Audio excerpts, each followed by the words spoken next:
One day when Bangule one day when Bangule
Hi.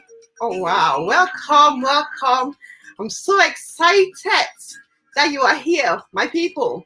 The community of the woman experience. You guys are the best. You're always on time. I'm so excited to see you all.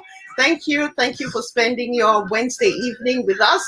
Appreciate it from the bottom of my heart, and I hope that we are going to use this opportunity to learn through each other's experiences, as is the ethos, really, a motto of the woman experience. So I'm sharing. We're going to start in about a minute. I'm sharing. Please share. Invite your loved ones. We're talking about mental health, so please invite your loved ones, and I'll leave you with Tom Yums and Bebe Manga Namea. See you shortly.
Hi everyone. Oh my gosh, thank you guys. Thank you for joining. Thank you Glennis, thank you Shanti, thank you Doris Industrial. Sha is here, Anutazi is here, CC. Hi Ethel, thank you. Great music, right? I love Bebe Manga. Elise, Ngwengwe, Clementine, thank you guys so much for joining and for being on time. Golden Child has his hands up. Maggie is here. Hi Maggie, thank you so much for joining. So we're just going to go straight into it. I'm going to ask you guys a question, because I'm sure so many of you have been wondering what pushed Goretti or the woman experience to want to do a 4-part mental health series. Would you agree with me that there is a looming mental health, a potential looming a mental health crisis within the Cameroonian community? Because I think that over the past 4 years, I'm talking about the Cameroonian community, both at home and abroad, we have been through something really traumatic. We have been exposed to violence, whether vicariously, especially for us who are in the West, or which is vicariously through the pictures, the really graphic pictures that are bombarded. We are bombarded to us on social media every other day. Or for those who are back home who have actually seen murder, which was, quite a lot of killings, which was not something that was which was normal to us, or even it was very uncommon to us. We have all been exposed to all these traumatic experiences. And recently, the number of murders and suicides that our community, both at home and abroad, again has experienced, and so much more. Our personal mental struggles, our personal everyday struggles as bushfallers, our personal struggles as people back home with unemployment and poverty, all of these things, it kind of feels like there's a ticking time bomb and it's going to explode anytime soon. And I know that recently, especially for those of us in the West, the murder suicide in the US literally was that trigger. And so we decided on the Woman Experience to just wait for emotions to kind of die down a bit, so that whatever message that we're passing at this time will be received objectively and not emotionally. Because when things happen and in the heat of the moment they happen, we tend to react with our emotions and we don't give sense to reason, if you get what I mean. So we decided to just give it some time, and then we pick it up and we address that. And who better to start such a conversation with than with an expert? So tonight we're talking to Mr. D.A. Tanyi, who is a cognitive psychologist. He's joining us from Manchester in the United Kingdom. And without further ado, I'm just going to happily bring him onto the stream. Bonsoir.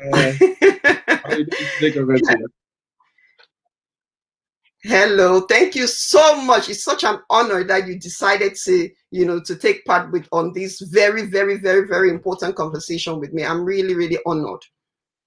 It's a pleasure. My condolences to the families that have been affected as a result of this ongoing violence. I hope today we make sense out of the violence and we learn together how to move ahead and how we can stop this from happening in the future. Yeah, that's very true. I mean, your guests are here. They are in their numbers. This is really exciting for me. We have our regulars. The community is here. Brigitte is here. Ntuke Bate Oben is here. James Tato. Wow. Welcome, Doc. Elizabeth is joining us. Stephanie, thank you guys so much for joining. So before we even start, Mr. Tanyi, do you want to say a word of welcome to your guests? Yeah, thank you all. Welcome today. I am very, very excited also to share knowledge that my people need. Yes. We are in a very, very difficult place at this moment, considering the situation back home with the war and the mental traumas that our people are going through, coupled with socio-economical stresses, family difficulties, and abroad also, those in the diaspora, it's not easy. We've migrated to a foreign land where it's not the land of our ancestors. Everything is new and everything is strange. So our problems are numerous. So I'm just here today to see how I can help to the best of my knowledge. So thank you very much for coming on board, and just try to share and share and share so we can reach as many people as possible today. Thank you.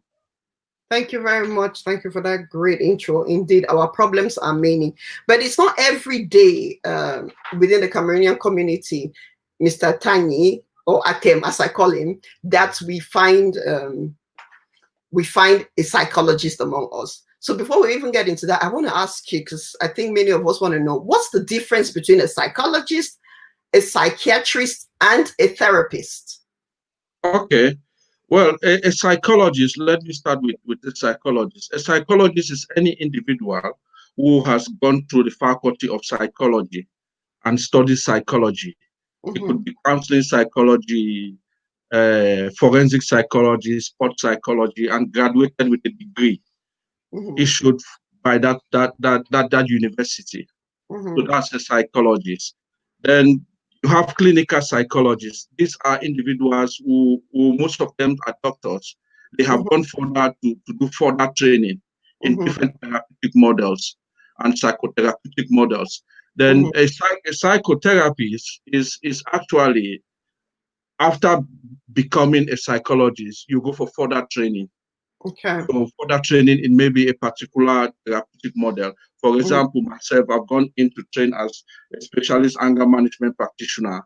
That gives me that qualification to call myself a psychotherapy, because then you'll be running sessions, one-to-one intervention sessions. And I've gone further also to train as a cognitive behavioral psychotherapy, still in progress. That gives me that right then to call myself a psychotherapist. So, but the clinical psychologists, they have a medical background and they have also the psychology background. So they match the two, and they can prescribe. They understand medication. They understand psychiatric medicine also, and they understand psychological treatment. When they match the two, then they are clinical. But it's not every clinical psychologist that is a doctor. Okay. You have some mental health nurses that have specialized in prescription, for example. They understand how to prescribe and they understand the medication part of it. And then they've also now done the therapeutic training, the psychological part of it, and they can become also clinical psychologists. And then you also have some cognitive behavioral psychotherapists who have much more experience and have also taken much more training. And they also can become clinical psychologists without being doctors. So that is yeah. But in general, all of them, they fall under counseling, isn't it? So because it's a talking therapy, so we are all counselors in general. And talking therapy is actually trying to help people to achieve their utmost performance, to get into their full capacity.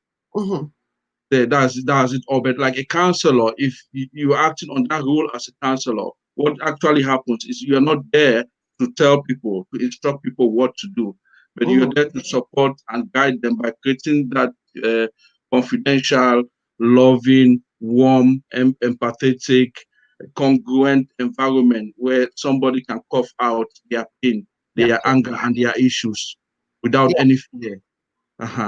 Okay. So that's it. Okay. I'm getting an echo. Do you have any other phone or something switched on? Because I'm getting kind of an echo. It's mute. Okay. But okay, so for those who are new to our platform is very, the woman experience, it's very, very interactive here. So as the guest and I are talking, as I always say, I'm just your host. He's our first guest and the audience is our second guest. So any questions that you have, please make your voice heard. Here, we learn through our shared experiences. So if you have any experience of this, if you've got any questions, if you have any suggestions, if somebody poses a question that you have an answer to, let it all happen in the comment section, please, so that we all continue to learn.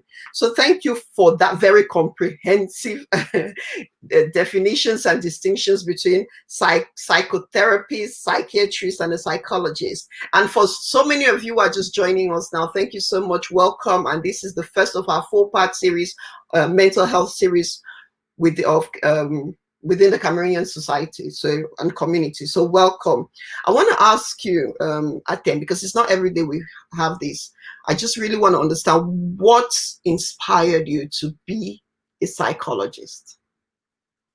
Well, myself as a Cameroonian, I left Cameroon as a young boy under my 20s or early 20s and jumped in. It's breaking. Is it breaking for everyone else? And Atem is joining us from Manchester, so that's a bit unusual. He's joining us from within the UK. So, well, while he tries to reconnect, welcome, guys. Please hang in there because he's joining us from Manchester. So I'm sure he's going to sort whatever is wrong with his internet and get back to us shortly. So, welcome again. Welcome to the first part of our 4-part mental health series. And we're talking today to psychologist Mr. Tanyi, D.A. Tanyi, and who has just had to disconnect.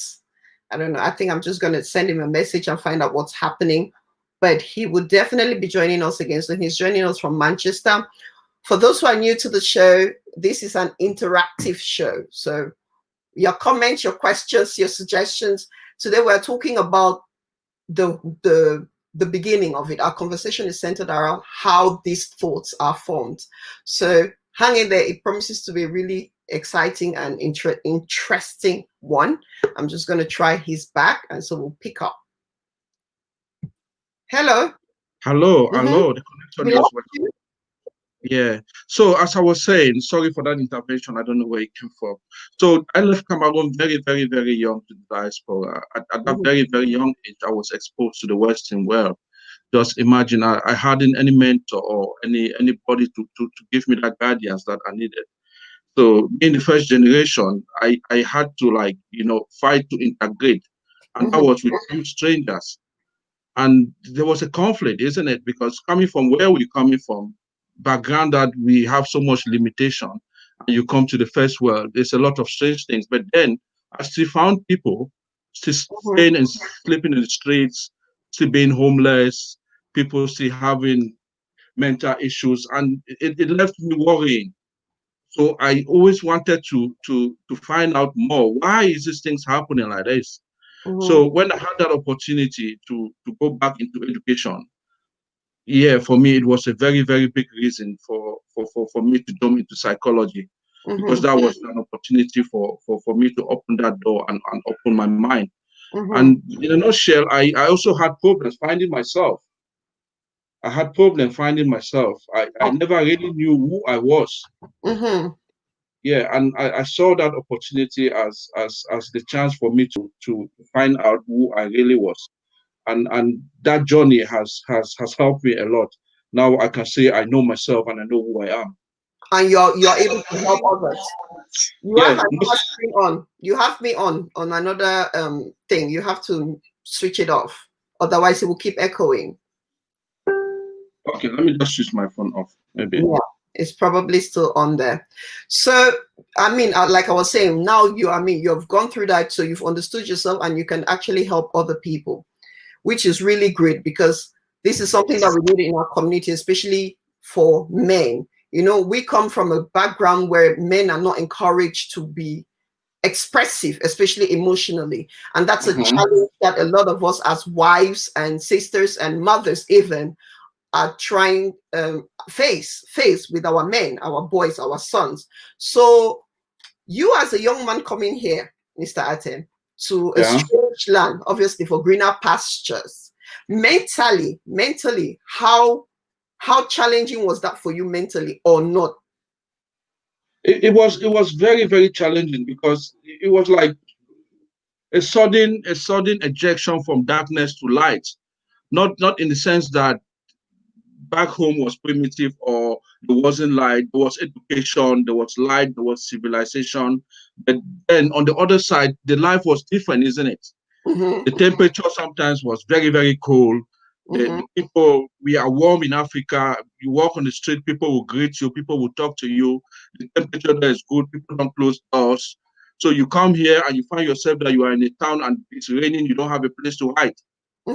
I know. You know what I mean? There's no veranda. So Yeah. only that is like, wow, what have I got myself into? You understand what I mean? So you pass in the population and you find yourself, you realize you are singled out because you are the only black in the middle of all those people. Everybody's doing their thing. It's like you don't exist, but you exist, because everybody seeing you just want to be curious, want to Yeah. know what you are doing and why you are there. So that's already a challenge. And coming to integrate, when you come in, you think, oh, there will be jobs available for you, and there will be people embracing you, giving you what you want. But then you come to realize, oh, that's not the reality. There may be those jobs, but how do you access those jobs? So technically, the street becomes your home, and your new family becomes the people on the street. So, Miss Atem, so as a man, Was this something that men, you guys as men, talked about? Was this some? Is this something that was freely spoken with? Were you able to express your fears, your concerns, and all those things with other men? Well, it was at my time, it was a generational thing, isn't it? At that time, it was everybody wanted to fall bush. Mm-hmm. So we all of us got trapped in those waves, isn't it? Mm-hmm. Waves of us not even understanding what we've put ourselves into. So Yeah. we had to start finding out things out of our own experiences. But obviously, you guys had fear. There was fear, and there was all those emotions that we all probably experienced when we came here the first time. A lot of fear, insecurity, wonder, amazement. Do you guys get to talk about those things as men, among men? Did you talk about it, or everybody just held themselves together and pretended as if it was nothing? No, no, we did talk about it. That was where I was going by. Our life became the street.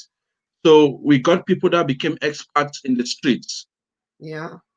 Yeah, so you got friends that they learned it the hard way and they came up with different strategies and ways that we could make things happen.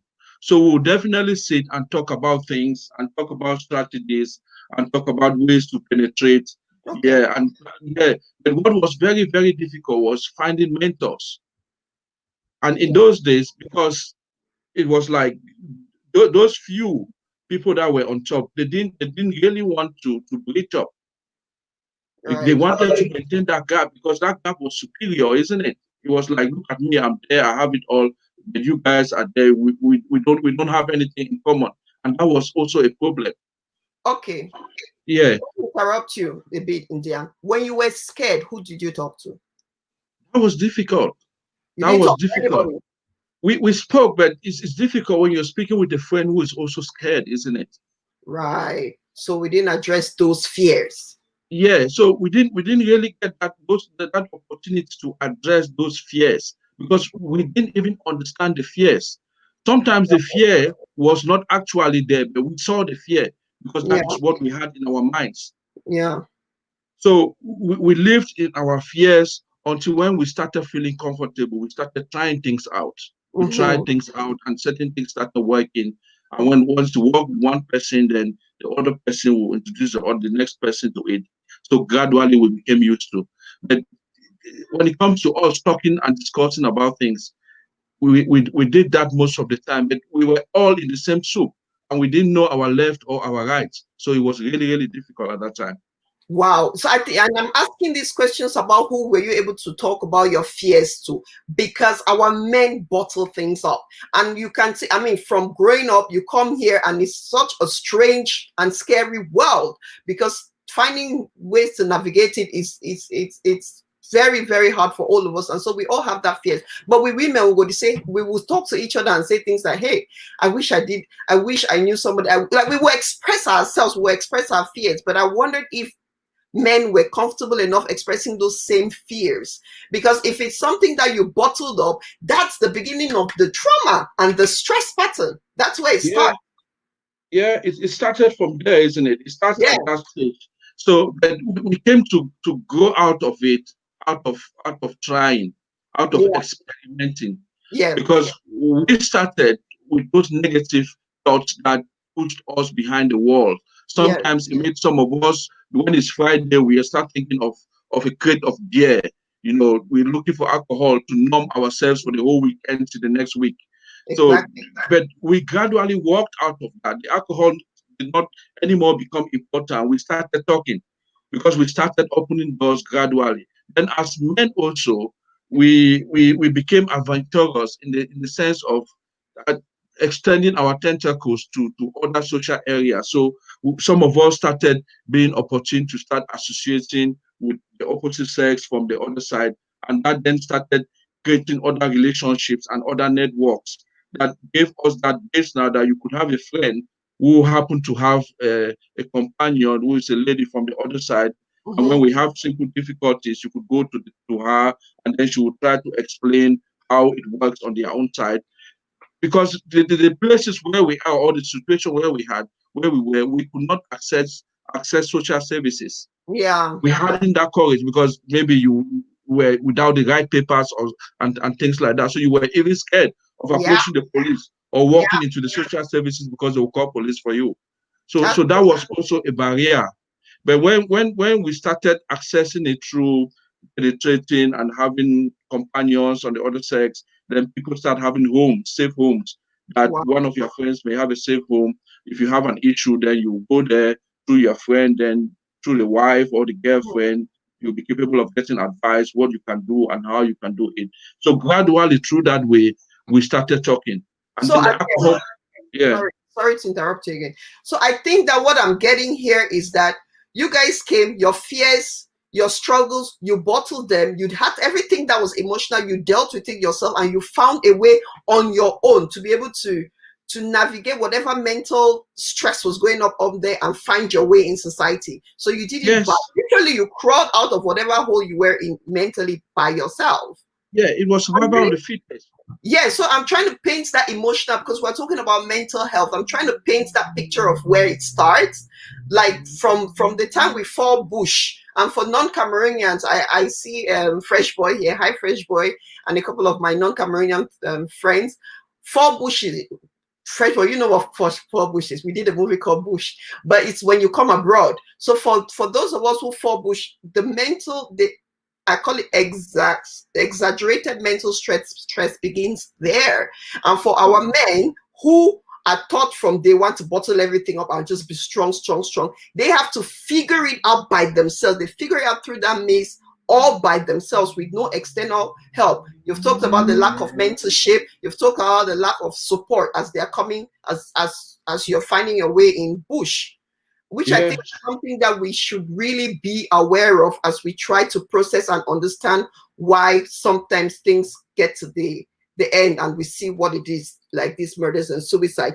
So we've been talking about that. I'm going to dive straight then into what you do, because you have seen that you have always been a deep thinker. You have decided, you know what, I want to go study this so that I can understand it a bit more and then help my people, which you have done, and we applaud you for that. But how do these normal fears, frustrations, these normal emotions of fear, frustration, pain, how does it eventually evolve to violence like we have seen recently? okay, nice one. Before we step into this, I just want to we may trigger some negative emotions and it may impact those who have been affected in one way or the other. So Mhm. if in the course of this you are impacted in any way, please don't forget to contact your nearest emergency A&E services or your doctor or your counselor or anybody, your mentor or an elderly person beside you who can talk you out of this, because it Mhm. may be a little bit stressful. But it's also nice for us to adopt a holistic approach to this thing. So before Mhm. I even step into this your question, I would like to take you a little bit back and try to explain about, have you ever heard of the fight or flight syndrome? Yes, I have. Okay. So I will just explain what the fight or flight syndrome is and how it affects us as individuals and mostly in these circumstances. Yeah. So if you look, you just reflect behind in the days of the caveman. It's, Mhm. it's, it's a long history, isn't it? Yeah. So the caveman, it was people lived in small communities and the men had to like leave their families behind and go out in the bushes to hunt. Yeah. And just imagine hunting for a deer. So you see a deer and you shoot the deer and going to pick up the deer to bring at home, then you suddenly have an encounter with the tiger. So Mhm. what do you do? That tiger also wants that same deer that you've shot. Yeah. So that automatic instinct from the caveman, from the creation of the fight or flight was to enable you be capable of deciding, what do I do in such situations? Should I fly? Should I run away? Should I stand or should I fight? Yeah. So it's an automatic instinct that's inbuilt in us. And, Yeah. and when such things happen, the body itself has to adapt to enable us be capable of supporting ourselves. So Mhm. what actually happens is this. So if you find yourself in a fight or flight situation, so for example, you are in danger, what happens now? your body says boom. Your brain tells you that, oh, something has gone wrong here. I Mm-hmm. have to protect myself. So Mm-hmm. the body itself readapt to make it easy for you to either run or fly, run Mm-hmm. or stay or fight. So Mm-hmm. what does the heart do? The heart now suddenly start pumping blood very fast, Mm-hmm. carry CO2 and oxygen to other parts of your body that needs it. Mm-hmm. So your Yeah. muscles, your brains, so your senses become much more active. Yeah. So your eyes, you start seeing in a tunnel view, so you can see longer. Your sense of smell will increase. Your sense of hearing will increase. Your Yeah. muscles will become more tighter and strong to enable you be capable of running. Your blood will escape from your intestines to go into your blood vessels. So for your body to have more blood to help you. So your Good. general sensation in your body becomes different. You Changes. become anxious. Yeah. So your feeling is different and your emotions then become different. And all what comes in your mind is, how do I defend myself? What do I do in this situation? Should I fight back or should I run away? Mm-hmm. Okay, but then you calculate that in those days we had to go into the bushes to hunt. But 21st century human beings, me and you, we have shops, we have supermarkets, we have corner shops. Mm-hmm. But then the big question is, what triggers that danger today, that fight or flight today?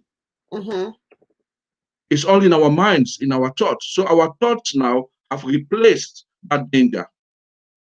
So when Right. you sit there, yeah. So when you sit and you start thinking negatively and you start Mm-hmm. having a negative thought, what Mm-hmm. happens to your system? It's just automatic. Your brain will just tell you that, oh, there's a danger.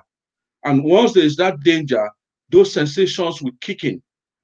And once those sensations kick in, you start feeling uncomfortable. That Right. is what a proper body will do, a good body, a healthy body. It's Mm. normal, it's natural. If your body is not doing that, it means the body is in trouble. It's a problematic body. So then you start feeling that there is a danger because you don't understand it. You don't understand the process and what is happening in your body, but it's actually your body adapting to help you to either be capable of fighting or running away. But now you have to react to that sensation. And then as a result, what do? You're either hiding, isn't it? And what do people hide today with? They start using drugs. So they use drugs, they start abusing drugs and alcohol. Because what does that do? That makes them to forget, isn't it? It numbs the pain. It numbs the pain, so it makes them forget. So they tend to drug and alcohol. So if you cannot use drug and alcohol, what do you do next? You want to confront the danger, isn't it? Yeah. Confronting the danger, what does that lead you to? It leads you to aggression and violence. So if you are not confronting the danger, you are not numbing the pain, what do? You just shut down, you go into depression, isn't it? Okay, people, is that making sense to us all? Let me just because this is an informational lesson right here. So if it's making sense, just let me know in the comments, guys, please. Thank you. Yeah, I Mhm. will explain more. So I have a dummy brain here with me. So I hope I you see, should I put the picture one we had, or keep stick to that one? yeah, you can put that one also. Okay, do it. Okay. Hmm. Yeah, put the picture if it's okay. Can you put the picture? Yeah. Yeah. Okay. So let's start now by just exploring the brain, and then we just try to understand how the brain works. So then it will help us to better understand the fight or the flight. So I know when we talk about the brain or we start mentioning the brain, everybody becomes panic. I panic myself because of the big terminology. But today we are Hmm. not going to use big words. Hmm. Because one of the things as a psychotherapy or as a counselor is to make your information very, very simple, comprehensive, and understandable. So, Okay. okay, let's look at the brain. We said the brain is like a machine. It's like Hmm. the engine of the body. And this Hmm. engine of the body will be comparing the brain to a car. It has Hmm. different parts. Hmm. And all these different parts, they have different functions. Hmm. So you have the motor area that control voluntary movements. Voluntary Hmm. movement, like you see me, you want to greet me, your hand goes automatically. Hello, Mr. Tanyi, how are you doing? You have the sensory area. This skin sensation, if you go to a cold area, the body would indicate that it's too cold here or it's too warm, temperature change. Your Hmm. frontal lobe, this area just control movement and Yeah. problem solving, concentration, thinking, behavior, personality, mood. They also call it the executive area because it's in charge of arranging and organizing things. That's the area that makes us different from animals, because our frontal lobe is much more effective than those from animals. So we can be much more we can much more organize things and be much more in control. So you have the vocal area also is in charge of speech. Then temporal lobe, you go on to the occipital lobe that is in charge of vision and perception, and the cerebellum that is in charge of posture, balance, conditioning of movement. Okay, so what I want to explain today is the fact that we have all these different parts. We also they also have the need for all these parts to work as a unique body. So there has to be that connectivity, and that connectivity, it goes through nerves and neurons and hormones. So the body will produce these hormones, and then the cells will carry the hormones from one body part to the other through the nerves to enable that connectivity. It's like a car. You put petrol and the pipes and the tubes in it, will take it everywhere. When you start it, then the car will steam and things will work. So there can be a time where a particular part of our brain is not functioning properly. And when that happens, we lost that particular sensation. We lost that particular connection. In such cases, we need to consult our GP, consult our medical professional, because they understand it. They can tell us if the problem is from that part, or the problem is from the connectivity, or from the nerves, or the hormones are not being produced, or the right hormones that we need, it's not enough to enable that part to function properly. So let's go back now to that fight or flight. So just imagine now that fight or flight, which is also part of our frontal lobe, which indicates when there is a danger. That fight or flight is there. It's constantly within us, and that frontal lobe is there to enable us know if there is a danger or not. Okay, let's say we put an example in that situation in America where the guy had committed suicide. So this guy his wife then committed suicide. Yes, he killed his wife and committed suicide. Sorry that I'm using that example. We're not there, but I'm just trying to put things together. Let's just think that this guy had in his mind that maybe he was in full difficulties and things were not going good. His American dream was ending. So he started having negative emotions, isn't it?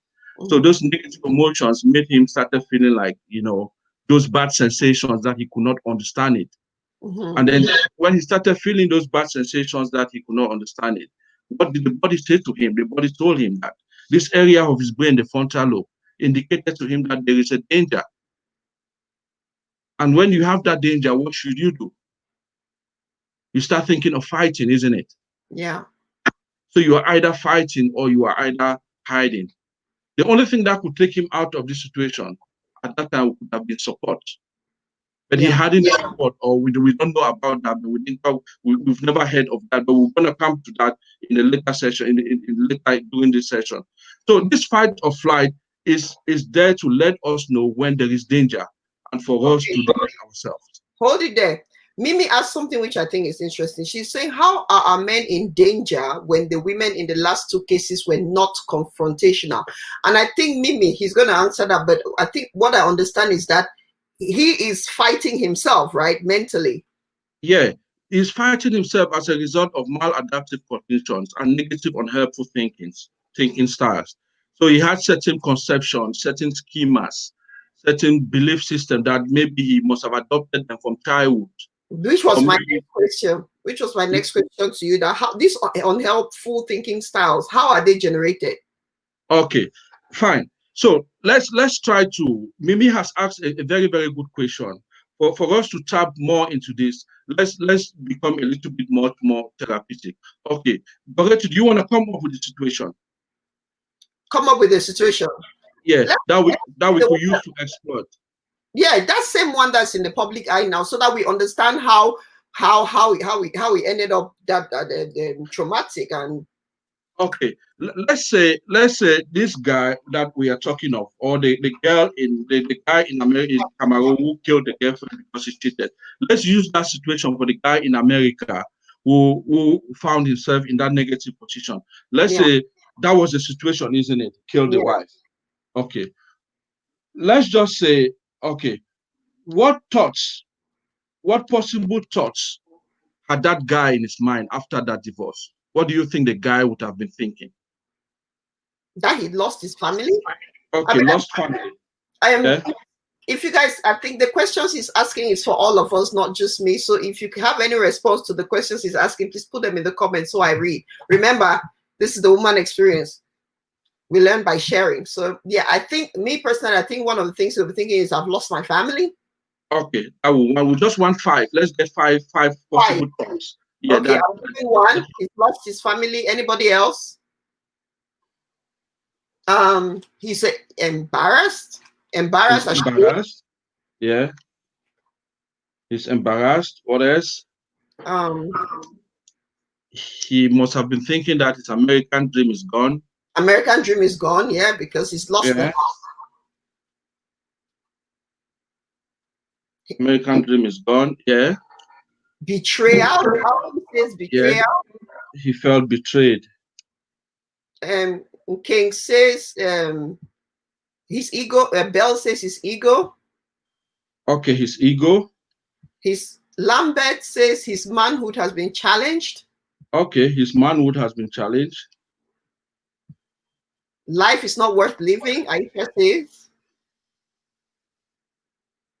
Life is not worth living. Yeah. So we have a few there. We have enough now. Okay, this were his thoughts, isn't it? How does that sound in your ears? Sounds all negative, isn't it? Yeah, all negative, yes. Yeah. So how do you think these negative thoughts were making him feel? What type of feelings? What type of emotions could he have developed as a good? So his emotions. He must have been angry, isn't it? What else? Oh, Mimi says he thinks the lady owes him. Yeah, he thinks the lady owes him. That could have been a thought. He could be thinking he's not in control from Florence. Yeah, not in control. Hannah says lost everything he has ever achieved. Yeah, lost. Okay, we mentioned that. Let's concentrate a little bit on the emotions. On the emotions. Yeah, what emotions could he have been experiencing when he had these thoughts? Frustration. So he was frustrated. Aisha says suicidal. Suicidal. What else? We have 3 now. We still need 2 to make a 5. 2 more? Yeah. Brigitte says he thinks his life has come to an end. So what does that translate as emotionally, as an emotion? If you think your life is coming to an end, how would that make you feel? Depressed. Depressed. And if your life actually comes to an end, what does that mean to you? I don't know. Look, Mabi says low self-esteem, empty. Okay. Somebody says empty. Empty. Christy says empty. Okay, fine. So we have 5 now. We have 5 emotions. We know we have angry, we have frustrated, we have suicidal, we have depressed, we have empty. We have hopeless, helpless, anger, vengeful, nervous. Good. Helpless, anger. Worthless. Yeah. Vengeance. Okay. Yeah. So we've got almost 10. You can name it tomorrow. Okay. So let's say he had this negative thought and he was experiencing these negative emotions. How did these emotions made him feel in his body? So what type of bodily sensations was he experiencing? We're just imagining, all of us, there was nobody with this guy, but we're just trying to put ourselves in his shoes to enable us to get into his mind, to know why he committed this act. So what type of physical sensations was this guy possibly must have been experiencing? If I'm very angry, I shake. You shake. So anxiety, isn't it? You shake. He was anxious. So you shake. He must have been confused also, isn't it? Right. Maybe. And if you are confused, how does that make you react? You fight or you flight. Mabi says. Florence says rush of adrenaline. Yeah, rush of adrenaline. That would be part of anxiety, isn't it? Yeah. So you must have, yeah. You are saying if you are confused, how does that make you feel? Yeah.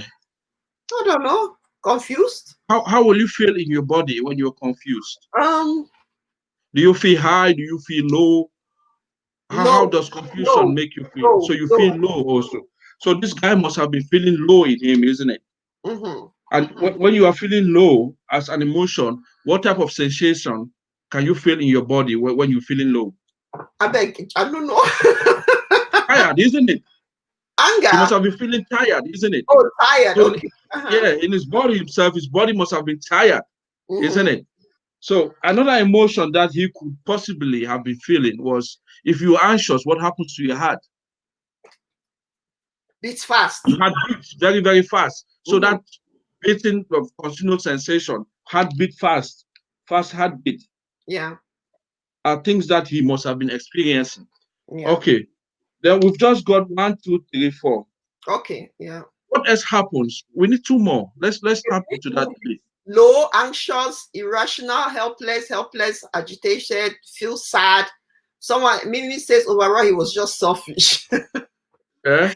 Mimi, we know he was selfish ultimately, but what we're trying to do here, ladies and gentlemen, is try and understand this, because if we can identify this, we can prevent it. We can From recognize happening. someone else, and hopefully we can prevent it. So that's the reason for this short exercise, please. So just, it's a teaching environment. I thought we're not just going to talk about it if we really do not understand what it Understand it. looks like and how it manifests itself. Please. Thank So you. symptoms of Crying, anxiety. He Mabi must said have been, crying. what did he say? Crying. Yeah. Yeah. So that was one emotion that he was suffering from. He was crying. Mm-hmm. That was an emotion, isn't it? He must have been crying by himself in private. And when Yes, you're crying by yourself in private, it only makes you feel low, isn't it? yes. Let's look for 1 or 2 more physical sensations that he was feeling, that he must Oh, have been feeling. Tessie says, Cold. Aisha says therapist asks too many questions. Tessie says he may be like, make it go safe. I've had enough. He may be thinking the grass is greener on the other side. Then when he goes to say the grass on the other side is red, he comes back to show his African man side. Tessie, stay with the questions. Okay, let me hit this one also. He must have been having things like pain in the body, headaches, Headaches. because yeah, headaches, head Mhm. pains. So we've Sweat. got for sweating. Yes. So he must have been sweating. Okay, good. So Goretti, let's say we had these negative thoughts. He was thinking that he's lost the family, he's embarrassed, his American dream has lost, he Mm-hmm. felt betrayed, his Mm-hmm. manhood was taken away. That Mm-hmm. made him emotionally to be suicidal, to Mm-hmm. feel depressed, to feel empty, to feel helpless, to feel angry. Mm-hmm. And then because he was at that stage, thinking like that and feeling like that, his body was technically alive, but he was under anxiousness. It Mm-hmm. means that every time that he sat, he was uncomfortable, isn't it? In himself. In himself. Mm-hmm. And only that uncomfortability, what does that tell him? That he's at high risk, isn't it? He is at a very dangerous place. And from what we've learned from the fight or the flight, when you are in a danger place, what happens to you? You You either start looking for fight or you flight. yeah, you start looking for possibilities, either Yeah. to fight or to run away or to hide. So Yeah. we don't know about his alcohol or drug abuse history, Mm-hmm. but most probably or possibly he must have started drinking. Mm-hmm. So let's say that day he drank because he wanted to numb the emotion. Before we even go there, I'm going to interrupt you, Mr. Tanyi. How Uh-huh. could the community have helped at Yeah. this point, or could At we have this helped at all? yeah, at this point, if we consider that this guy was in a position where his thoughts were killing his emotions and his physical sensations were down. He hadn't the capacity to concentrate Mm-hmm. properly. So this was the best time of his life to get proper mentoring or proper support through counseling, through a third party who is out of this situation Or to through see friends. where he is, of a friend, yeah, a qualified professional. This is a time where those churches come in place. his local pastor or a family friend, an elderly person within the family who knows the guy's history. This was the time. Because if he just had somebody who could be beside him, and then he wanted the support also, because we have to know also that having somebody who wants to provide that support does not guarantee you accepting the support. It's a Right. common thing within us men from ethnic minority, isn't it? We were Yeah. told that boys don't cry, isn't it? So Yeah. you boy, you don't want to show your friend that you can cry. So why should you seek for support, isn't it? That's a problem. So if he could humble himself also to seek for that support, and there was somebody beside him who could just through talking therapy or through distraction or through engagement in another activity, just kept him busy, even just through talking about his fears, talking about his worries, talking about his negative thoughts, that would have made a massive, massive, massive difference because he would have been escaping to that person, isn't it? Mm-hmm. Alcohol would not have been a way out. Let me hold you there, Mr. Tanyi. Gillian says men always hide their emotions. Probably community would have never known he was suffering because he was playing tough. Which brings me back to when we fall bush. Let's even forget back home, because back home they go to the bars, they drink, they talk about women, they laugh, they come home, they probably forget their stress a little bit. But when we are here, out here in the West, where the community support is not really there because everyone else is hustling, and even that's why I was asking you the question at the very beginning, that when you came in and you were struggling and you couldn't find your way and you had these fears, who did you talk to? And you told me that you guys didn't really talk. It's hard to talk to somebody when there is that fear. So this is the thing for the men that are watching and the women that are watching for their brothers and their husbands. Men, we can't go through this thing alone. Can we go through this thing alone? No, not at all. Not at all. And as the session progresses, are you gonna get to a stage where I'll do a demonstration to actually show you that those men that cannot access support in such situations are weak. A week. Yeah.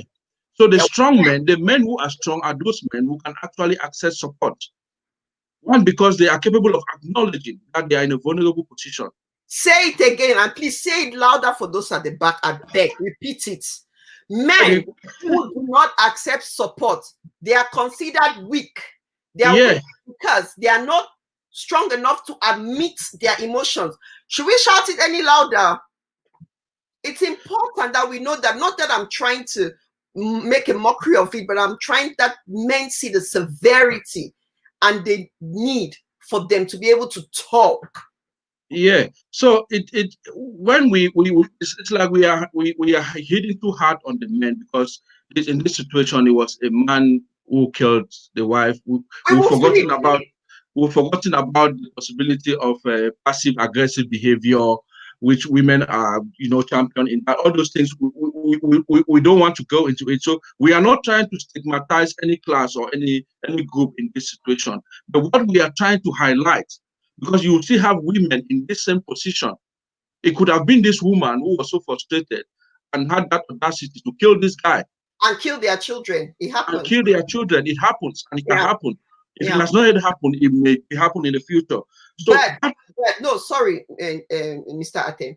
The truth is that our community, our men, it is the way we've been raised for centuries, for maybe centuries, years. Our men are not encouraged to talk. Okay, maybe like Mabi Abuno says, I don't like the word weak do. So maybe we don't use the word weak, but we're saying that there is strength in owning up to your pain.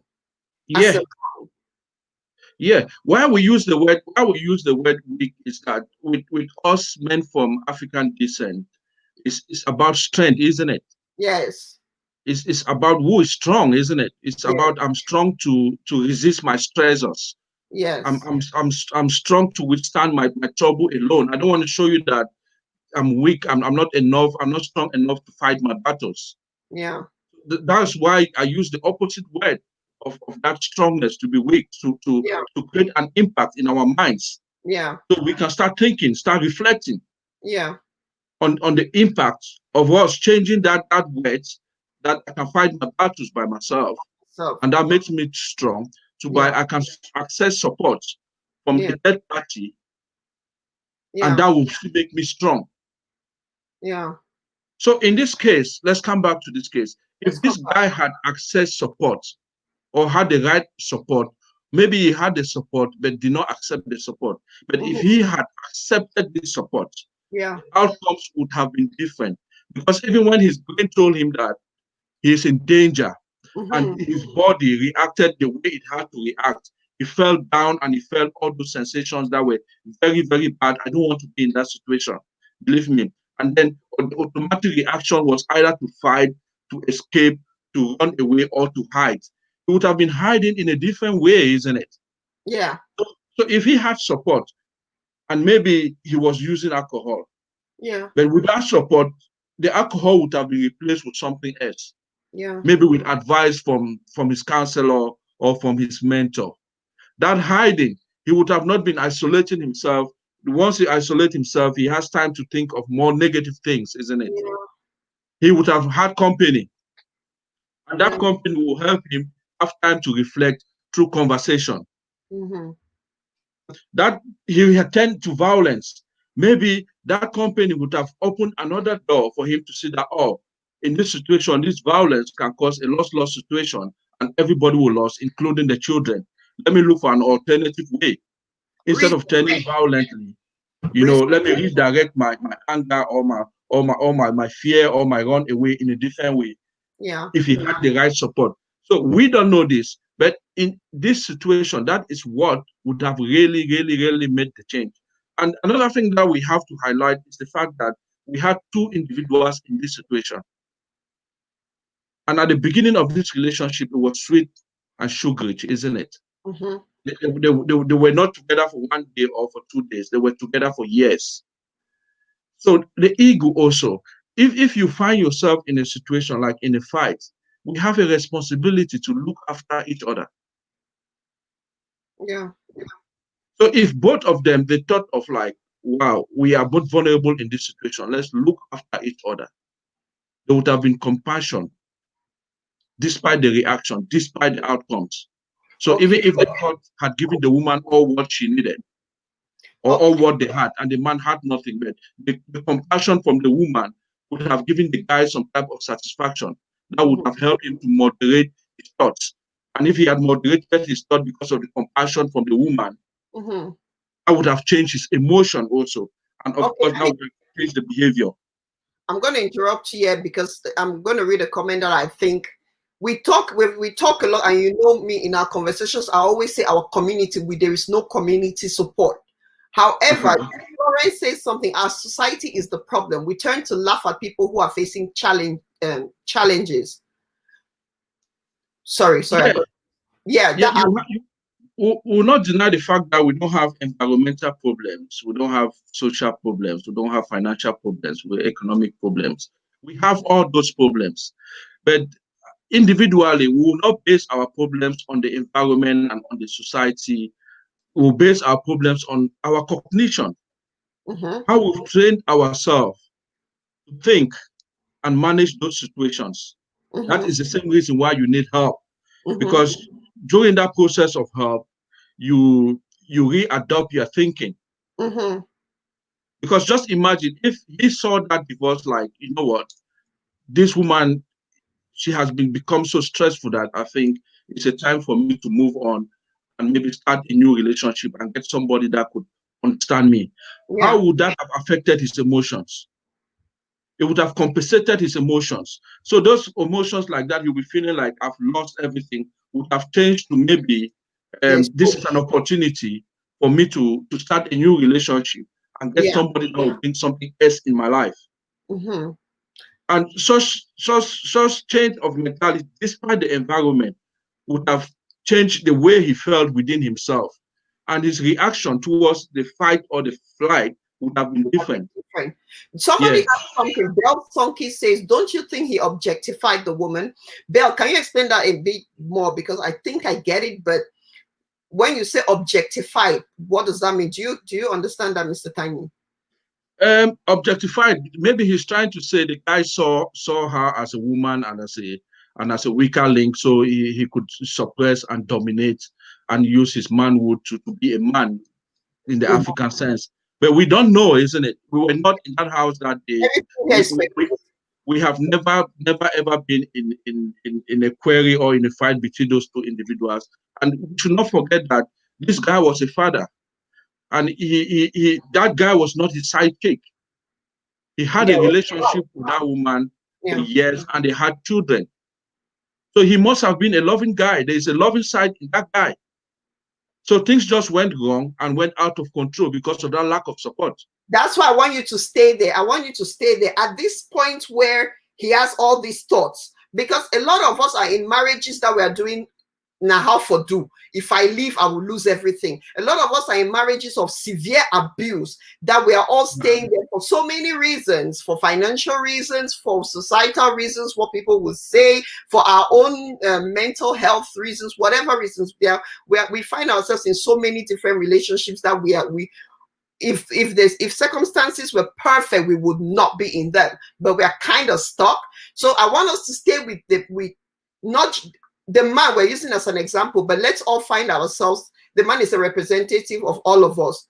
At this point where you start having these feelings, first of all, how do you identify them within yourself? And secondly, how can me, the onlooker, the friend, the family, how do I identify them in him so that I can point him in the right direction or her in the right direction? Okay, nice one. Later on, I'm going to do a small demonstration. But before I get into that, let me explain something. We've just mentioned the impact of our thoughts to our feelings. So you put yourself in an extent in my shoes, and then I'll put myself in that guy's position. So I was thinking like I've lost everything and I've become confused. Yeah. I'm angry. I feel like my life has ended. I'll start feeling depressed. It means even my personal hygiene will change, isn't it? Yeah. Because I'm confused. Simple things like, simple appointments. I'm feeling shameful of myself, what people will be thinking about me, not being capable of keeping my families together. That's a reason for me to start isolating myself. So if you used to see me once a month, you will start seeing me maybe once in 3 months, isn't it? If I used to call you every day, I may not want to even call you because I don't even want to talk about it, because when I start talking about it, it will affect my thoughts again and I start feeling bad. Maybe I don't want that. So you start noticing these things, how that individual interacts. Their interaction changes. Then because they are angry in themselves, even their communication will change. They become very, very bitter. They become very, very, very, very bitter. And as every individual, we go and we develop schemas. Schemas in psychology is like you have a small child in the house now, a young boy in your house is growing, he sees you and your husband. That is what he knows, that every family has to be like that, isn't it? I had a dad and I had a mom. So he grows up with that schema, thinking like, I have to grow up to have a family together. Yeah. If that is broken, he knows within him, my parents didn't live like this. I'm a failure. Right. That also becomes a problem. It changes his communication. Yeah. It changes how he feels about himself. His self-esteem also drops. So the people around him, they also need to be patient, to be understanding, to show compassion. Because if you are angry and you lost patience, what will happen if you find yourself in confrontational situation, even with other family members? You react. You get violent. So somebody start talking about something that may not even be related to your wife, but because your mind is telling you that you are a failure and they are talking about failure, you become aggressive. You understand what I mean? So family members and friends would have to be in that position to start picking up those things, those type of extraordinary or new incoming behaviors that individual had in the past. Even their sleep pattern will change. If you are thinking constantly negatively, your emotions are constantly negative, your body becomes anxious. You cannot sleep the whole night. You start having sleepless nights. So the people around you start realizing sleepless nights. And all the people around you should pay attention to your sleep patterns. Yeah, you start seeing them. You're talking to them. Say, I didn't sleep last night. Yeah. I don't know, for some reason I was not sleeping. He was not sleeping because of what he was thinking. how he was feeling. The emotions were bad. It Mm-hmm. was all negative, so he could not sleep. Mm-hmm. So you start looking into things like, for those who are saying that we are speculating, we have left the point of the man now. We are putting ourselves, you and I, watching Mr. Tanyi, we are putting ourselves in that situation, a situation of frustration, anger, fear, and all of that. We are wearing those shoes and trying to see how we can identify that in someone else or identify it in us. That's the conversation we're having at this point. So that individual in that situation start even losing appetite. Yeah. They start losing appetite. You see them, they don't want to eat anymore. And when you don't eat, what happens? They start losing weight. And when you're losing weight, what happens to your skin? Their body even depreciates. You start saying that. So their self-esteem also is impacted. So the people around you have to also be a support network and be capable of picking out those things. It becomes much more worse when the people around you, instead of them being supportive in that sense, they take it to become a laughter. So you become a laughing stock. And once you become a laughing stock, it just confirms your negative thoughts. Yes. And once it confirms your negative thoughts, what happens to your behavior? It just confirms the fact that you are in danger, isn't it? Yeah. And once you are in danger, what is your brain telling you constantly? Fight or flight. I'm in danger. I have to fight or I have to fly. You understand? And if you cannot hide anymore, what do? You give up, isn't it? Yeah. So you give up. And once you give up, more negativity comes up. Why should I give up just by myself? In that situation, maybe that was the reason why he thought, you know what, let's all of us lose it. And then you commit something, so the house becomes a crime scene. This is what she meant by objectified him. I think she came back and said, when I say objectify, Bell Sonki, she says, I mean, the woman was dehumanized and seen as his property. The reason why he could not see her happy with someone else. But this is in that particular case. Yeah. And also, we don't know this. All what we're saying, we cannot be forcing our thoughts to be what the guy was thinking or what the woman was thinking. All what we can do is to bring up suggestions and to find a way that we could get into their minds. Yeah. So we will not conclude on any specification because we were not there and we didn't know. But then all what we are saying in the nutshell is that those negative thoughts influence negative emotions, and negative emotions influence negative sensations. And those negative sensations trigger the fight or flight. What should I do? I either fight or I fly. And that was the cause of that particular behavior. So the good answer now is, what do we do to break that circle? Yeah, that's the question. It's breaking that circle. So this was a case, that we were not there and we don't have all the facts. But what we are trying to do now is to break that circle. And breaking that circle means that we need support. Yes. And how do we put ourselves in that position that you know that you really actually need a support? Okay. Let's say I just want to do a small demonstration. Yeah. Let's say this was the guy. Yeah. Okay. This was the guy before the problem. So who is the tinsel and the butterfly? No, yeah, the insect and the butterfly. This was the guy. So he was free. He could go everywhere. He could do everything that he wanted with his family, with his friends. He was stable. He was happy. He could commune. He could speak to everybody. And he was in that relationship for the time that he was in. And things started going down. He started feeling down, and the problem became tense. When the problem became tense, he got sucked into the problem. So when he got sucked into the problem, he went through that difficult time. That was the darkness during that divorce. That period is always very, very dark and very, very bitter. At that time, if he had support, if he had support at that time, maybe the counselor or the mentor have helped him come out back of that bitterness, of that darkness. Then he would have been facing that problem from outside. The impact would have been different. But if he didn't accept support, or he didn't request for support, or he didn't engage with support, it means he got stuck into that bitterness, isn't it? And then he managed to pull through the divorce. but the bitterness was not finished. So this is him inside now, yeah? Yeah. And he's managed now to pull through that divorce. But the bitterness was there. He was bitter. The woman was bitter. So but they were out here struggling and pretending to be living by themselves or surviving by themselves, both of them. But in this situation, what happened was it got into a bottle, isn't it? The under part of the bottle is dark and the upper part of the bottle is transparent. But because he is in the bottle, he doesn't realize That he's that trapped. he's trapped in a bottle because he can still see outside. Mm-hmm. You see what I mean?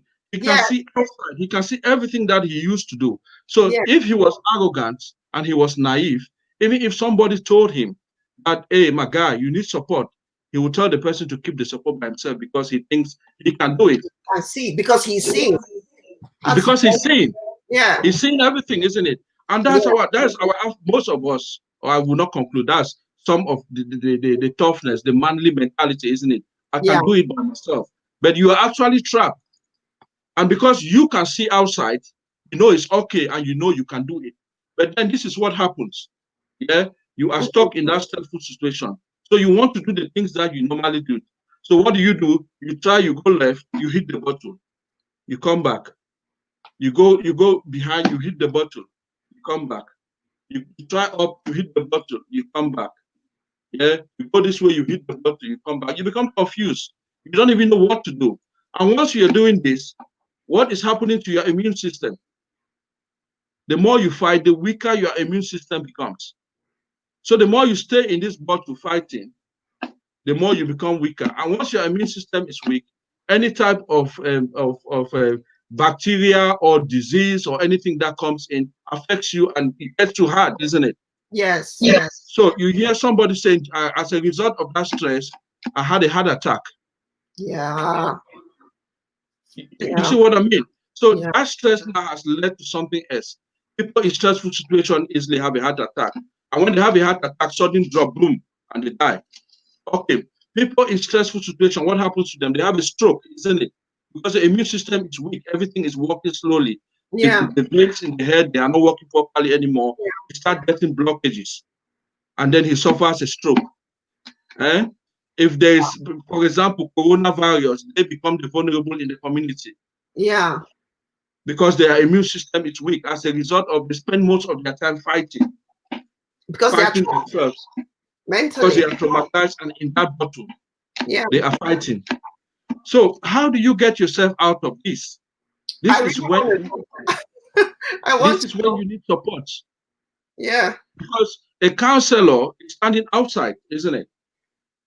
A counselor is a third party, or a Yeah. helper is a third party that is standing outside. Yeah. He is seeing you in the bottle. He is seeing the problem, the darkness of the problem. He Yeah. knows that you used to be out here like him. You found yourself in that situation, not because you wanted, but because you got sucked in that situation. Yes. So he is in the best position now to guide you out of that situation. Yes. And it's still your choice because he can still be there and you are seeing him from outside, he's indicating that turn back, go down, and you refuse to listen. That's Yeah. what women do, isn't it? You tell your friend, do it like this. He says, no, I will not do it like this. I'll do it the way I want to do it. So the Yeah. counselor is out there saying it better. I tell you that, okay, what you have to do is instead of trying to go forward or go backward, just let yourself fall like a plane. Yeah. When you fall, I'll catch you outside. He says, no, I cannot fall like that. Because Yeah. if I fall, I'll break my neck. Yeah. No, I cannot do that and I will not do that. So they keep fighting. So what I'm appealing to my people today is for you to know that when you are in a stressful situation, there's no Superman. I myself, I'm a counselor. I'm just coming from 6 weeks of counseling, 6 good weeks of counseling. I had my own issues. I lost my mom and I had issues left, center, forward. You know what? I said to my wife, the only way out is counseling. I went for 6 good weeks and I'm happy today I'm talking to you. So the stronger person in these situations is the person that owns up for support. Yes. Because if you don't own up for support, what happens is you keep fighting. Yes. Even if by mistakenly you manage to get out of this, you'll be very, very weak and tired. It will Yeah. take you so much time that you would have invested in doing something else. You've spent that time fighting, fighting yourself, when somebody else would have done that for you. Okay. So Okay. does And that that's help? yeah, and that's, my God, this is brilliant. I mean, the use of the visuals is just, it's so clear in my mind now, because I understand Okay. that fog. I always describe it as a fog. You're in a fog and you're trying to see past the fog, but using that, it makes so much sense to me. But Okay. what I'm trying to say here is, I really Uh-huh. want to emphasize on the different support available, not just medically and through therapy, but what does that support look like? Because in my mind, that support looks like, yes, a therapist. It could be as far as a psychiatrist, who knows? It could be as far as music. It could be what? Mhm. What does that support look like? Okay. When we talk of support, therapeutic support, and when we talk of mental health in general, we are looking into our feelings, our emotions, our thought, and our coping strategies, isn't it? Yes. So when we are thinking of that support, we are thinking of coping strategies, Yeah. how to cope, where to cope, when to cope, with who we can cope, how to develop those coping strategies. Yeah. That is the support we are talking about. So if it is a good friend that you think you can hang you can hang on, who can support you during that time. I don't want to insist on because in the West or in Europe we will say people that are clinically qualified, because you are sure that they will deal with the situation properly. But Yeah. then you look back and look at our situation back home. How many psychologists have we got in the town of Limbe? How many psychologists have we got in the whole of Amazonia or Southwest or Cameroon itself? So it's questionable, isn't it? So it's Yeah. about identifying individuals within your community Mm-hmm. who can be of help to you, and for those individuals also to opt up in situations like this to come out to help individuals in this situation, because they cannot see any further because they are stuck in that bottle. In Europe or in Manchester, you have well-being centers.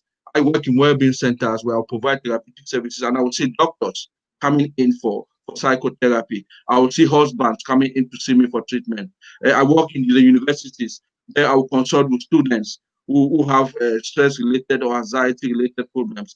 But I don't know whether in Cameroon you have those services in schools. Yes. You have those well-being centers. Let me read it out. So I know that in Cameroon, we have all the CBC hospitals. I think Uh-huh. your phone is on, dear. I think your phone is on. And No, another. my phone is not on. My That's phone is off. okay. So in Cameroon, we have in CBC hospitals, that all those the Baptist hospitals, the Mbamenda, Mutengene, Douala, Uh-huh. and Yaoundé, Boya, and Kumba. Every CBC hospital has a mental health facility. In Uh-huh. Then in Yaoundé, they have the public psychiatrists.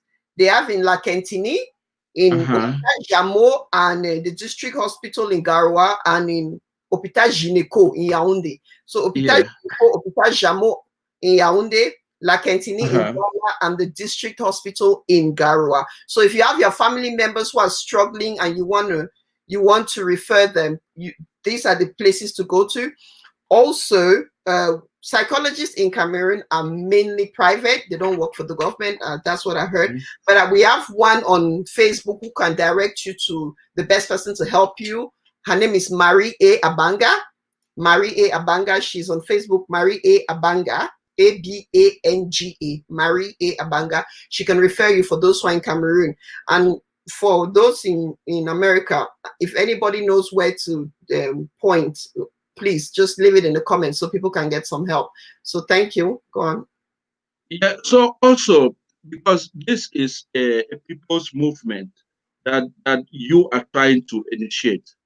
I know you've not mentioned that, but this is a people's movement.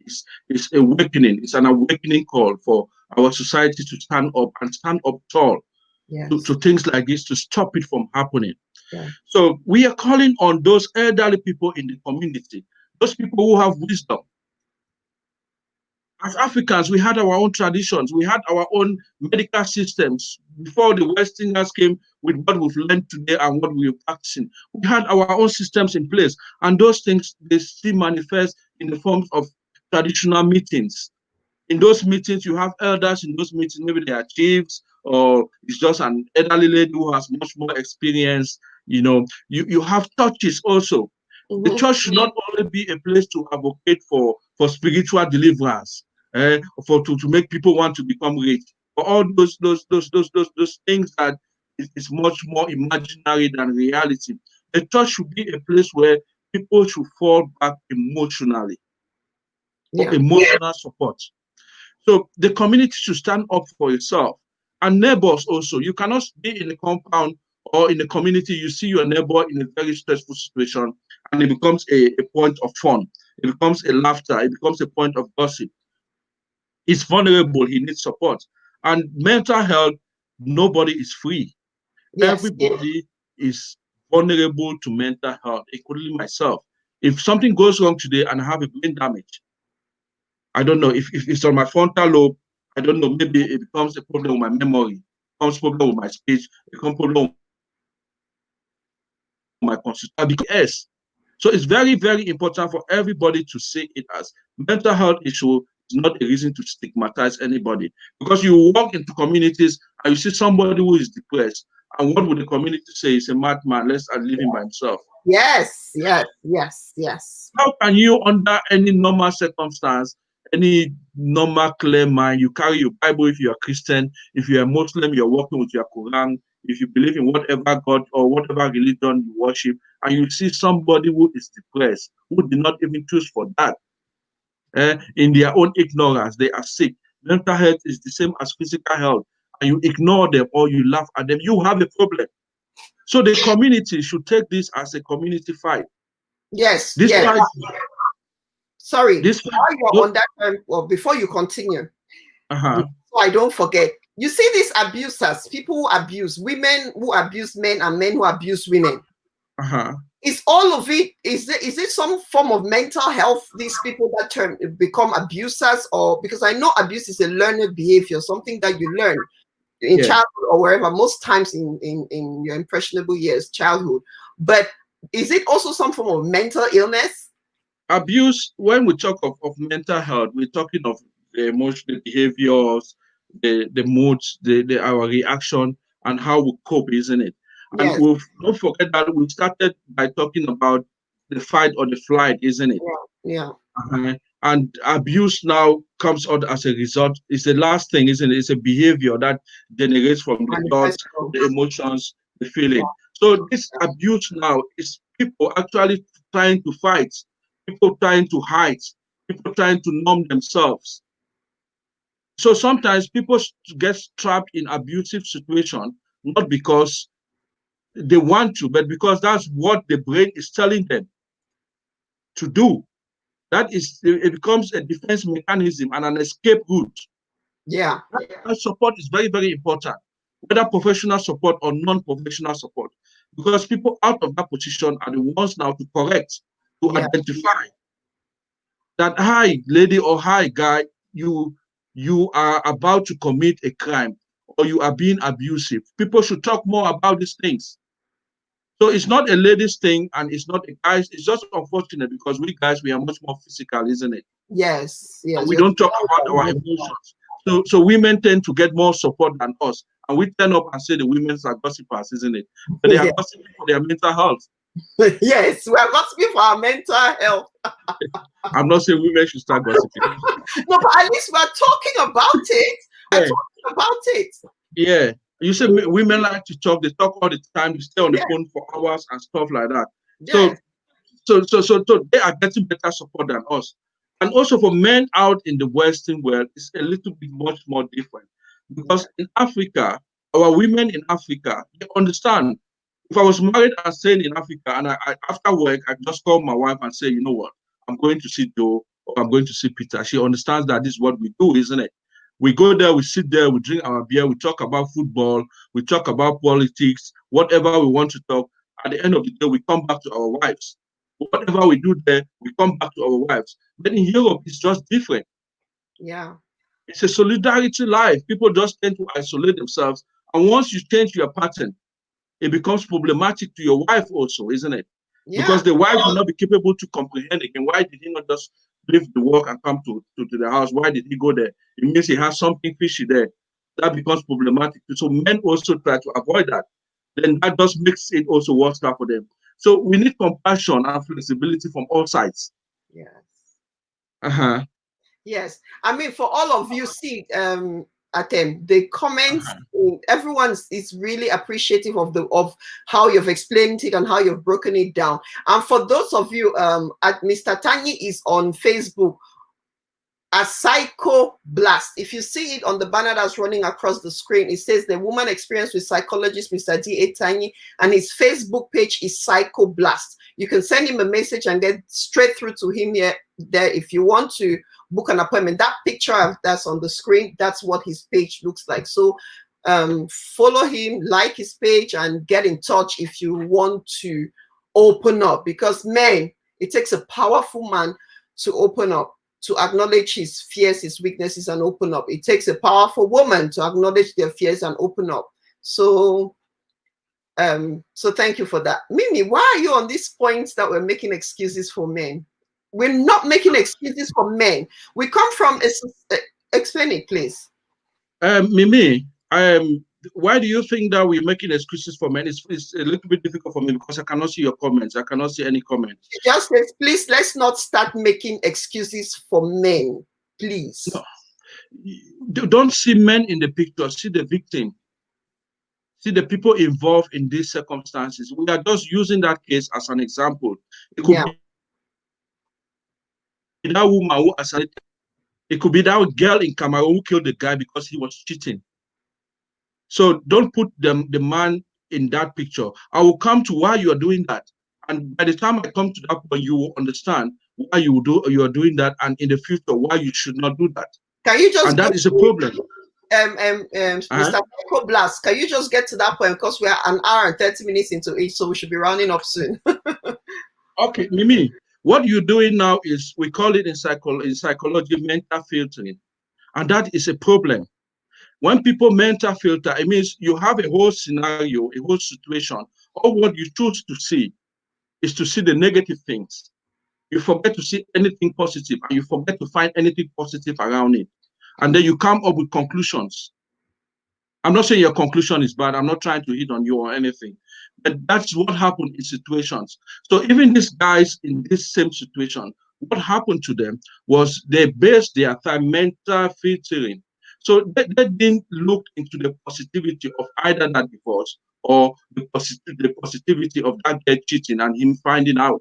He would have caught HIV virus, or he would have caught some type of vulnerable disease because of that cheating. So he didn't think of that. He didn't say that. That divorce would have opened maybe a new door for this guy to go ahead and marry some woman that would empower him positively, and he becomes or the next Donald Trump. Who knows? So all what they chose to see was those negative things, and those negative things came as a result of mental filtering. And that was just what happened in this situation and in this your case. Another thing that people do in situations like this is they negatively predict the future. So when you negatively predict the future, you see only darkness in front, isn't it? It doesn't mean that because you're going through a divorce, your life has ended. Yeah. It doesn't mean that because one girl has cheated on you, you will not get another beautiful girl. So you predict the future, and not just predict the future positively, but you predict the future negatively. Negatively. What does that do? Just increase the anger. And the brain just tells the brain that I'm still in danger. And once you tell the brain that you're still in danger, you keep on feeling those sensations. And once you keep on feeling those sensations, the brain is telling you to fight or to run away or to stay still. You have to make a choice, Yeah. because that is what your body will do. Other things that people do in this situation, they mind read. So you mind read each other. So going through this process, every time that he meets that girl, start thinking like, I brought her in America. I gave her life. She must be doing this because now she's confident. She must be doing this now because she has power. She must be doing this now because she has a boyfriend. Maybe she was not even happy with that boy. The boy was just a platform to pretend as if things were going good, but internally she was not even happy. You don't know that, but because he was mind reading. That led him to those negative thoughts. Also, the woman also must have been there and mind reading the guy. Say, you know what, this guy, because he thinks that he brought me in America, he wants to show me that he's the Lord. I'm going to teach him a lesson, isn't it? I'm going to make his life a hell. So everything the guy does, she negatively sees it. She don't see anything positive. She even forgets to see that they have a boy that is a grown-up man today. And she forgets to see the nice holidays that they had. She forgets to see the effort that the man made to extend his hands and tentacles. Or in her case, at least we know that the abuse has been ongoing for many years. Maybe she just was saying that I can't stay here anymore. If I stay here, this man's going to kill me. Possibly. Yeah. But what we are saying here is about that mind reading. So when you mind read negatively in such situations, the outcome is guaranteed to be negative. So when you are in this situation, the last thing you want to do to help yourself is to stop mind reading. And even if you want to mind read, try to mind read positively. Find the positives in the situation. That will change your mindset. It will change your thoughts. And when it changes your thoughts, it will change your emotions. When it changes your emotions, it will change the way you feel about yourself. And that will impact your behavior. Another thing is compare and despair. When people are in this situation, they start comparing themselves to other people. Because XYZ has a proper home, it means I had to have a good home. Yeah. Because my parents had a marriage that lasted for 80 years, mine has to last for 90 years. Who says marriages should last for 90 years? Who says because you married, you have to stay to death? Who says that?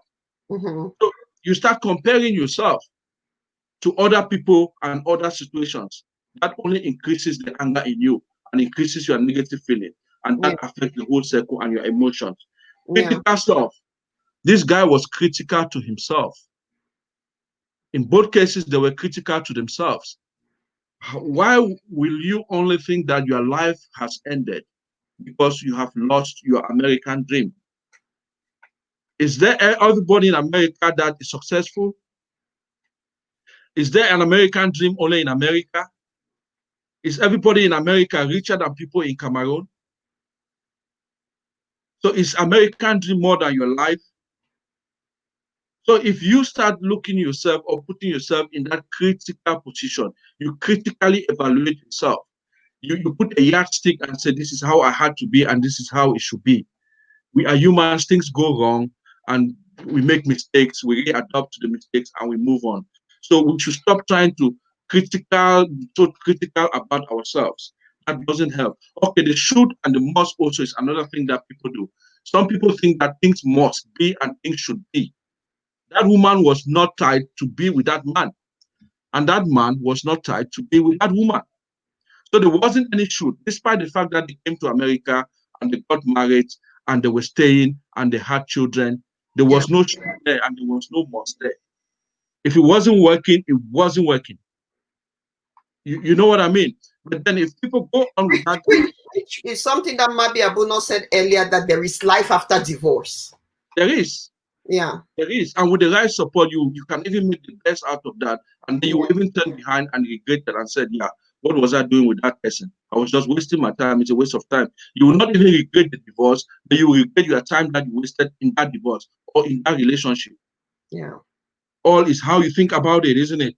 Then judgmental. People become judgmental in situations like this. So you could still find a woman not even wanting to go to court, follow that legal means, and people become judgmental out of it. And they start encouraging her negatively. Yeah. And even the guy himself became judgmental. Maybe the woman didn't even pursue legal action because she wanted to punish the guy. Maybe she did that for the interest of the children, to protect what they had fought together, so they could keep it for the children. But because the population, the guy and everybody saw it, became judgmental. The only idea why she's doing this is because she wants to keep it to herself. Yeah.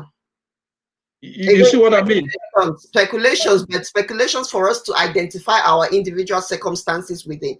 So, but so yeah, people become judgmental in situations like this, and when they are judgmental, they don't even judge positively; they judge negatively.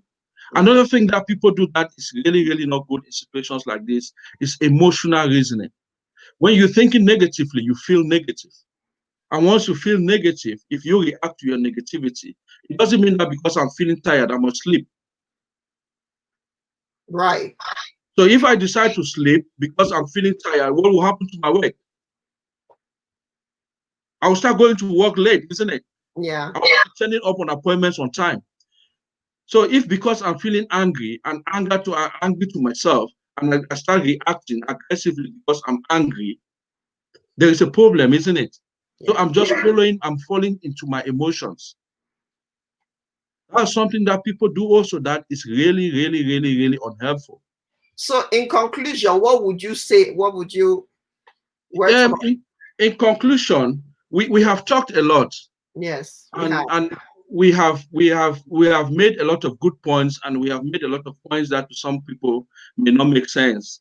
But Yeah. in general, I think we've passed the information that we wanted to pass. Yes. But my conclusion will be this: help is available. Yes. There is no situation without help, and mental health is everybody's business. There is no health without mental health.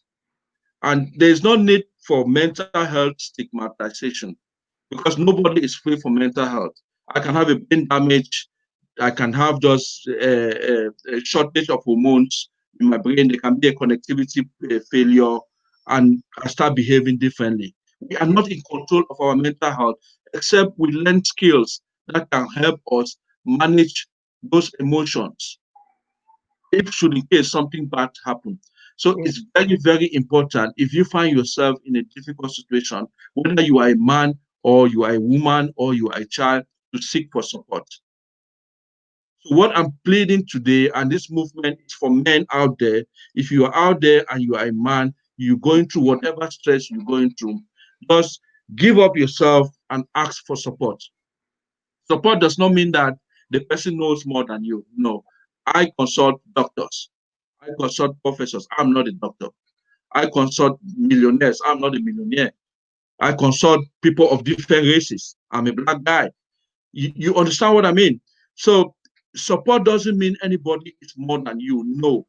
Support just means that person is in a position at that particular time to see what you don't see.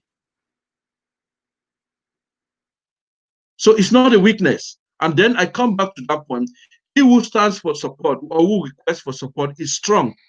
Yeah. Because you don't only recognize that you are vulnerable when you are in a stressful situation, you also recognize that the people around you who rely on you, they need you for their future welfare and well-being. So it's very, very important for you to look after yourself, be able and capable of looking after your family and children. And that is responsible. As a father, that is what I want. Despite my situation, I want to be in a position where I can support my children to my last day. So if you are not doing that by not seeking support, and then things really go bad, you end up with a heart attack, or you end up with a stroke, or you end up with some type of disease that just got affected you because your immune system got down and down and down and down, and you became so weak and vulnerable to any thoughts that passes around. Who do you hold responsible? So ask yourself this question today, as guys, and thank you very much, Goretti, for the opportunity. And I hope we've made sense today. I feel like clapping. Does anyone else feel like clapping? That was a very good finish. But I mean, the comments, as while you were talking, I was just going through the comments because I thought I saw some questions, but I couldn't find because the comments have been quite a few. But I really thank everyone for participating so greatly because again, we are all learning through your comments, through your experiences, through your sharing, and this is just amazing. Mr. Tanyi, this was amazing. Yeah. Guys, he is on Facebook. You don't want to miss this opportunity. We know a psychologist within our community who can also signpost us to the different mental health divisions that, departments that we may need. Yeah. Cannot handle whatever issue we are facing. His Facebook name is Psychologist. Yeah. And you identify it with this picture on the screen. So please go like Mr. Tanyi's page, go support him, and hey, why not book an appointment? He's there, he's here for our community. Yeah. The advantage of using somebody like him is he understands our background, you know, and you don't have to, if you want to speak in pidgin, you know, you can speak in do it. So that you communicate the best way you know how to communicate. If now, you know, the best way you can express your emotions. Yes. The best way you can talk, we can talk. Despite where you are in America, in Africa, we are online, we book appointments, and we'll talk about things like this. I'm just here for you. So don't hesitate. Whether you're a guy, you are a lady, no matter what problem you're going through, if it's something that, because one important thing about people in our field is that you have to be capable of knowing your limitation. So if it's something that we cannot work on, I will signpost you to somebody who will help you with that. So don't fear, and it's confidential. It's very important. Free consultations. I'm not sure. Because you asked, yes. Just for you. But yeah, so honestly, so many people are thanking you. There's so many people tapping in the comments for you. And I really appreciate you taking the time out to come and do this with us. So thank you. Thank you. I'm just going to keep you backstage. But any final words to your guest of the evening, Mr. Tanyi? Yeah, I will consider you like my guest, Madam Goretti Egbe. I think your initiative is unbelievable. I don't normally want to or like to engage in things like this when they are not professional enough, but I applaud you for your effort and your support team also. I know your husband must be behind. Say hands up to him. You know, this is what we want. This is an example of what we expect within our community, to see families that the man will empower the woman and the woman will empower the man to come up with wonderful dreams like this. We are enjoying this. We are changing lives. Yes, and for our audience, those that are behind the computer screens or the mobile phones and the iPhones, I thank you guys for participating. And don't just live here today like an audience. Live here as a people supporter, because it's a people's mission. As an advocate, a mental health advocate, especially for our community. It's a movement. So support somebody somehow, some way that you can't. Thank you today, Madam Goretti. Thank you. And just stay backstage while I say good night to my guests, please. Okay, guys, oh my goodness, thank you. No, I mean, guys, you can't thank me. I thank you for your participation. I thank you for sharing. It was such a brilliant and informative conversation, and I know that some people felt like we were supporting the man, but no. All I really wanted from this first conversation was, we all know that this traumatic and tragic experiences or accidents that happen all stem from the mind. It all starts from the mind. And so I thought, you know what, let's start from the beginning. Let's see if we can identify it. Because if you and I can identify it, you and I know how to help someone who is going through that. You will know that his thoughts have become a bit too dark lately, or he's sleeping a lot, or she talks too much about her problems. This is not natural behavior. We will be able to identify all those things and be able to help each other so that we can prevent things like what these murders and suicides of the past few weeks from reoccurring. And we cannot downplay the effect that the Anglophone, the Amber War, I call it Amber War, the Anglophone crisis has done on our psyche, on our mental health. We cannot ignore that, because we have been bombarded with all these really, really, really devastating pictures. You know, every day we have horrible pictures on social media, whether through loss of life of loved ones as well, or whether through the destruction of property of ours, people we know. All of these things are affecting our mental health. And so it was very important to see how to begin to identify it in each other, and then hopefully, again, like I said, signpost us to the right help. So I thank you. Guys, we have to be each other's advocate. The struggle is real. Mental health in our community is real. We are all going through one stress or the other. Yes, gossip will continue. Stigmatization will continue, but we can start curbing it by being an advocate. Even if it's only us on the woman experience community, if it's only just this little community, we can start. We can be the torch bearer and light up these different area parts of our community that continue to promote the stigmatization. And that if somebody is abusing their wife that you know of, go and talk to the person and say, my brother, you need help. If somebody is depressed that you know of or you've heard of, be the light, extend a hand. It goes a long way. Thank you. We're back on Friday. Our guest for Friday tragically lost his mother yesterday. And that was meant to be Mr. Omar Baye. And our Obviously, our sympathy, our condolences extended to him and his loved ones. But we hope that Mr. Bayen would still be able to make it on Friday. If he cannot, we have an amazing guest that is waiting to take over. But if not, we thank you for tonight. We ask you to have a wonderful evening, and we'll see you same time on the second episode of the 4-part mental health series on Friday, 8 p.m. Please share this video.